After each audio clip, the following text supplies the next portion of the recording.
tout le monde. Alors dans cet épisode, on va commencer par ce SCP.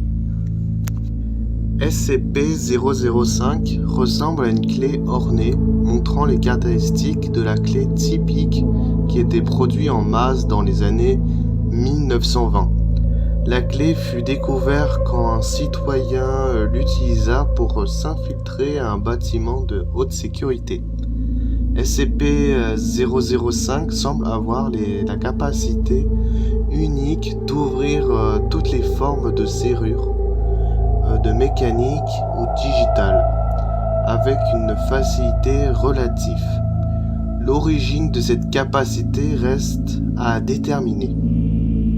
SCP-005 peut être utilisé comme remplaçant pour les badges de sécurité perdus, mais seulement sous la supervision d'au moins un membre du personnel du niveau 4.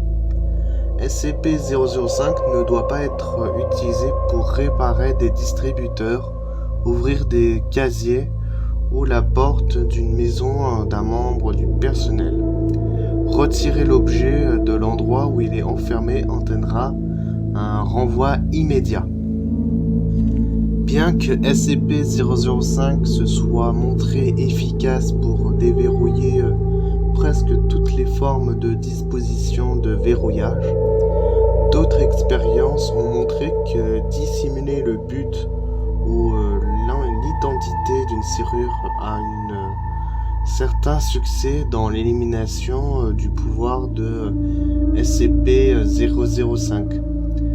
Dans environ 50% des cas où un volontaire n'était pas capable d'identifier un dispositif de verrouillage en tant que tel, SCP-005 n'a pas réussi à le désactiver en raison de ses résultats. SCP-005 a été temporairement classé comme conscient et d'autres tests sont en cours pour déterminer ses capacités cognitives. Cependant, aucun des résultats ne montre qu'il est impossible de lui faire identifier toute disposition de verrouillage. Le fait est juste que la disposition mentionnée ci-dessous a été fortement cachée et déguisée. SCP-309 est un petit animal en peluche qui semble a été entièrement retourné à l'envers. Une fourrure orange dorée est présentée le long des coutures, tandis qu'une petite quantité de coton de rembourrage et des yeux en scellés sont visiblement sur la tête. L'intérieur de SCP-309 est rembourré avec du coton et qui lui donne un aspect simple et agréable à toucher. SCP-309 n'a aucun effet sur les objets inanimés. Cependant, son contact est dangereux, voire mortel pour les êtres vivants. Les humains et les animaux touchant légèrement SCP-309 avec un doigt ou autre petite partie du corps subissant un inconfort intense, non localisé, pouvant durer jusqu'à quelques dizaines de minutes. Les sujets humains ont aussi signalé une extrême impression de nausée, malgré le fait que SCP-309 ne fasse pas vomir. Les malaises et les nausées s'avèrent tellement écrasants que même les sujets les plus endurcis se sont avérés incapables de maintenir volontairement le contact avec SCP-309 pendant plus de quelques secondes.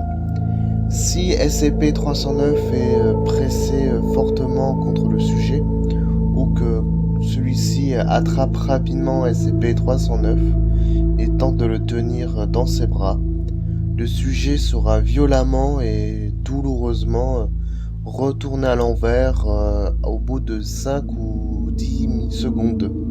Le squelette reste inchangé, mais tous les tissus mous sont inversés, de sorte que les muscles, les tendons, les ligaments et divers organes internes sont remplacés à l'extérieur du corps bien que immédiatement mortel.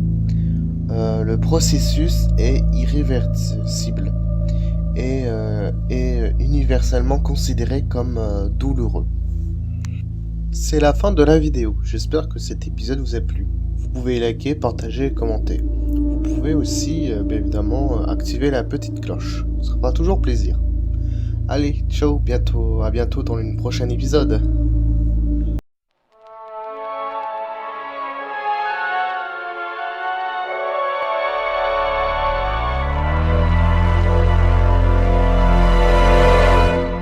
Sure, it's a common notion, perpetual